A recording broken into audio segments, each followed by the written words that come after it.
السلام عليكم ومرحبا بكم في سكري اسالي باي غوز بيجو. هاد النهار حلقه خاصه وجد مميزه، فهي اشتراك بين 4 قنوات راقيه، واتفقنا باش نعملوا لكم ان غاتو يكون غزال وزوين وكيشهي. اول قناه فهي صديقتي مريم من قناه ملح حلو اللي عملت لنا ان غاتو غزال وتيخردل من بسكوي ارابيسك، في قلب منه بسكوي بدون دقيق وكان الشوكولا وموس الكراميل اللذيذه. وثاني قناة فهي الرائعة أمل مزرياحي اللي عملت لنا كيك بالفستق مع كومبوت وموس الفراولة وموس الشوكولا البيضاء، جا غزال ومزيون في المناظر. وهنا غنقول لكم واحد الحاجة على أمل، فهي أول من شجعني باش نفتح هاد القناة، فإلى اليوم أنا كنشارك معكم وصفاتي، فالفضل كله ترجع ليها. وثالث قناة فهي ميمي شانيل الفنيونة اللي عملت لنا ان غاتو راقي وزوين وتخو شيك، الديكور ديالو مزيون بزاف. عملت لنا 6 ديال الطبقات فيه بجنواز هشيشه ببودره اللوز وحشوه بكريمه الزبده اللي عملت فيها النكهه ديال القهوه وكلاصاج ميغوار اصيلي. غاتو فريمون رائع. وانا رابعا عملت لكم ان غاتو مزيون ولذيذ بزاف، من بسكوي عملته من الشوكولا ولا كريم فريش وبودره اللوز. في الحشوه استعملت كريمه الزبده السويسريه وغاناش شوكولا بالحليب المركز المحلى، جا مزيون في المناظر. عملت فيه اللوينات. ان شاء الله تجربوا كاع لي كيك وتزوروا القنوات ديال مريم وامل وميمي باش تشوفوا الطريقه ديال لو كيك ديالهم. والان خليكم مع مقادير وطريقه لو كيك ديالي.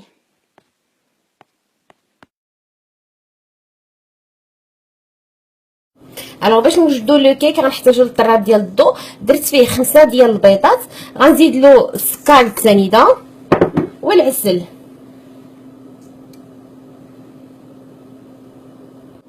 وغندير كلشي يطرب مزيان حتى يتضاعف حجم الخليط، يعني حتى يرجع منفوخ وبيض بزاف. خصني ندير اقصى سرعه. الوغ كنوجد هنايا الشكلاط اللي ندوبو في لو بان ماري، اولا عندنا هاد لاباراي خاصه تذوب في الشوكولا نستعملوها. غنزيد على الشوكولا لا كريم فريش وغنخلي كلشي يتخلط، يعني ديك الشكلاط يذوب هو ولا في لا كريم فريش. الوغ الخليط ها هو طرب مزيان، ها كيفاش كيرجع مهوي. غنزيد له لا كريم فريش والشوكولا اللي ذوبت كلها في نوبه وحده، ونخلط غير بالمهل حتى يندمج الشوكولا مع البيض والسكر.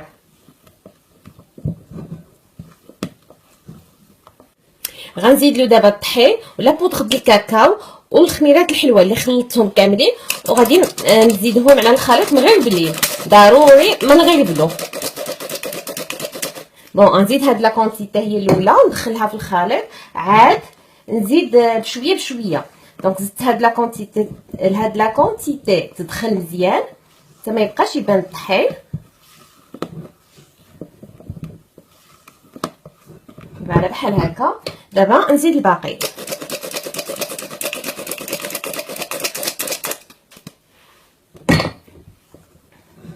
صافي غنبقى هكا حتى نكمل لا كونتيتي ديال الطحين ولا بودره الكاكاو كلها اللي عندي.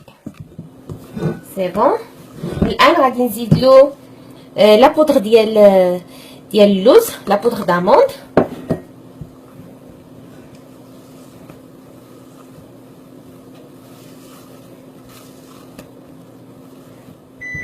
وملي كتندمج عندي كاع العناصر بحال هكا كيرجع الخليط، غنزيد الزبده مذوبه. نزيد زبده مذوبه بالحق بارده، نزيدها شي سخونه.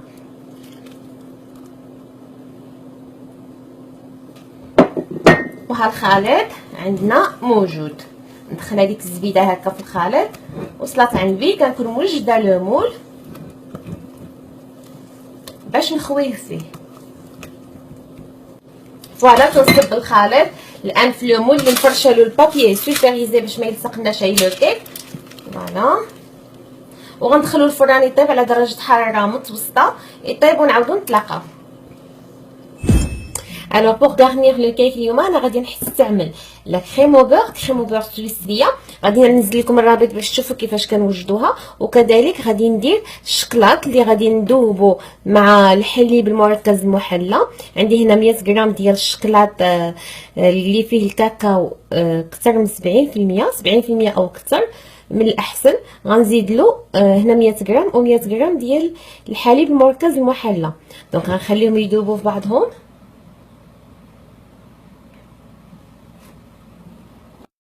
الوغ الخليط ديال الشكلاط والحليب نيسلي هو هذا. درتو هنايا باش نطربو. انا غادي نزيد له شويش ديال النوا اللوز اللي محمر وهكذا هرمشتو طحنتو في الطحانه. غادي نزيد غير شويه هكذا بيدي، وغادي نستعمل لو فوي وندخل داك الفتيوتات ديال النوا مع الشكلاط والنيسلي.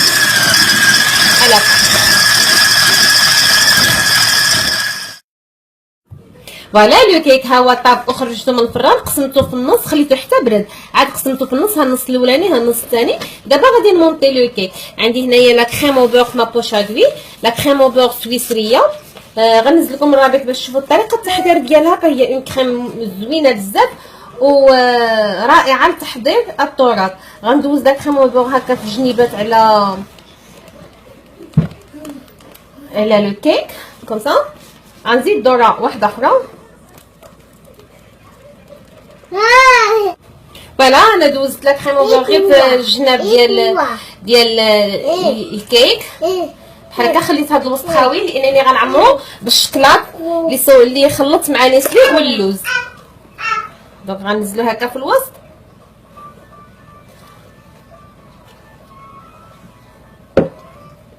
دابا غادي ننزل النصف الثاني ديال لو كيك هكذا على هذا الوجه. فوالا غندهن دابا الوجه كله بلا كريم او بور. الوغ دهنت لو كيك كله دهنه خفيفه، يعني نكوش تري فين ديال لا كريم او بور. غنجيب زليفه باش نقبط القياس ديالي لانني بغيت ندير تقبه هنا في الوسط بحال هكا.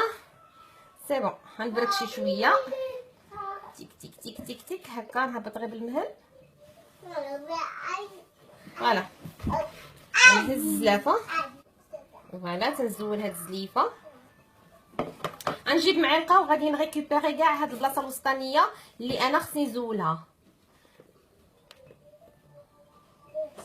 ونديرهم في شي جبابينه. هاد الفراتات هادو اللي كنزول راه مازال غنحتاجوهم ولهاد لو كيك، يعني مازال غنستعملهم.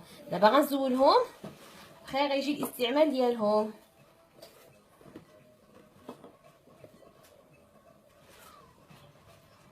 سي بون هاني صوبت هاد الخويه في الوسط. دابا خصني نعاود الجناب على حساب غنميل السكين ونحاول نقاد الجناب هكا مايلين لانني خاصني تجي بحال شي نصف دائره هكذا في الجنيبات. دونك غنحاول نقاد هاد الحواشي هادو الحاشيات بحال هكا.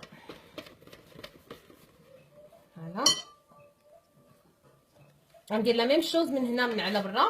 دونك غنميل السكين ونقاد هاد الحاشيات.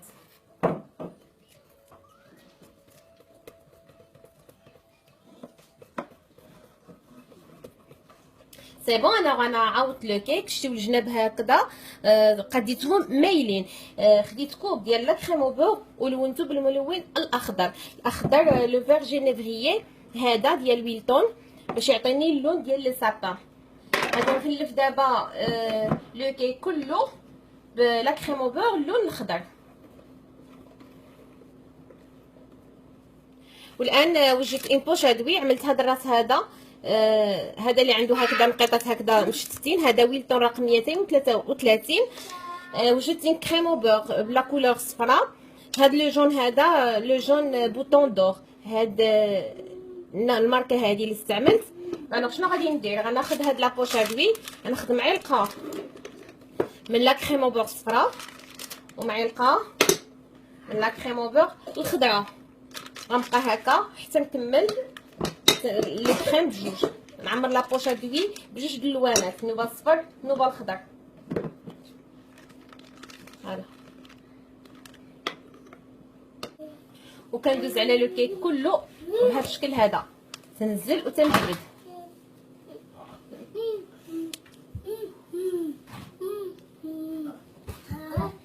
دونك غنغطي لو كيك كله من الداخل ومن الجناب ومن كل شيء بهذه الطريقه هذه.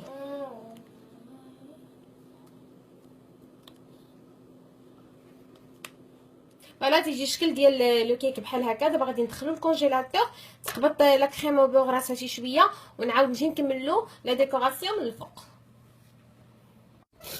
الوغ دابا هاد الفتوتات ديال لو كيك اللي زولنا اللي كنا نقصت من الوسط ديال لو كيك، زدت لهم لا كريم او بوغ، غنزيد لهم مازال لا كريم او بوغ حتى يتجمعوا لي، حتى يمكن لي نتحكم فيهم ونكور منهم كويرات تبقى تجمع العجينه. سي بون، ها كيفاش كيرجع الخليط. دونك دابا غادي نكور منه كويرات، نصغر شويه، نديرهم ماشي بنفس القياس، ندير الكبير والصغير والمويان، غير كويرات وصافي.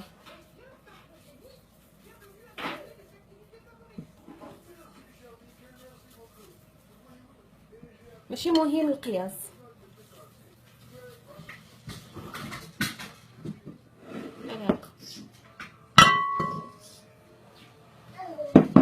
الوغ انا وجدت هاد لي باطوني باش نديرهم هكذا في هاد الكويرات، وغندخلهم الكونجيلاتور باش يقبطوا راسهم بحال هكا.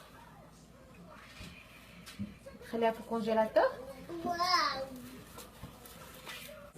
الوغ وجدت لا كريم او بور، لونتها باللون احمر، عملتها في لابوشا دوي، وعملت هاد الراس هذا ديال الورقه. الان غنحوطو بالزهور باش نزين بهم لو كيك. الوغ فوق مون بابيي سولفاريزي اللي قطعته مربع، غادي نجي نعمل هاد الشكل هذا كومسا.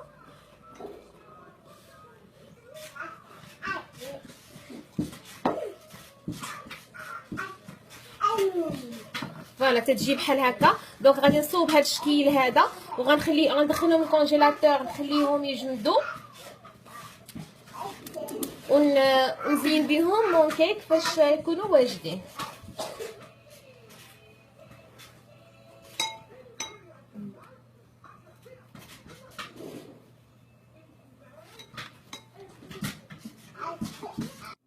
الوغ كندوب هنايا شويه ديال الشوكولا بلون، الشوكولاط ابيض. غادي نجيب دوك لي بول اللي صوبت من الكيك ولا كريم او بور، درتهم في الكونجيلاتور باش يقبطوا شي شويه، ما يعذبونيش في الخدمه. وغادي ندوزهم هكا في الشوكولاط ابيض، وغنخليهم ينشفوا ونزوقهم باش نزوق بهم لو كيك.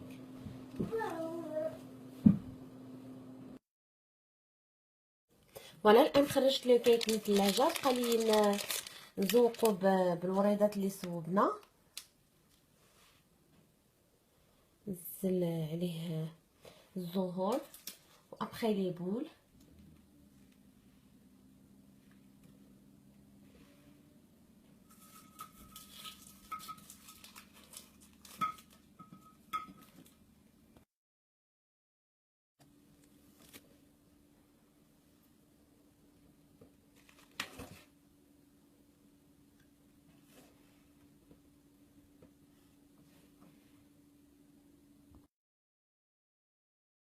الوغ لي بول درت لهم هاد لابودغ هادي البيضاء اولا هادي اللي كتبري، المهم كل وحدين باش زوقتهم بهاد لي سبرينكل هادو باش يعطيو الضوء. وغادي نستعمل كذلك هاد الكويرات بالسكر. وصلت عندي هذا هو الشكل النهائي ديال لو كيك فاش كنساليه من الزواق. الوغ كنزل عليه الكويرات والوريضات اللي وجدت. كيف ما شفتوا الكويرات ديال الشوكولا زينتهم بالسبرينكلز بالالوان، عملت المخضر والابيض والذهبي، وزدت وريضات في اللون الذهبي. الحجيرات اولا الكويرات ديال السكر عملت اللي باللوينات والارجونتي، وجا الديكور ديالو هكذا مزيون وتيشهي. ان شاء الله يعجبكم وتجربوه. الا عجبتكم الوصفه ديروا جيم واشتركوا على القناه ديالي. ما تنساوش زياره قناه امل مزرياحي ومريم من قناه ملح حلو وميمي شانيل، وشوفوا الوصفه ديالهم.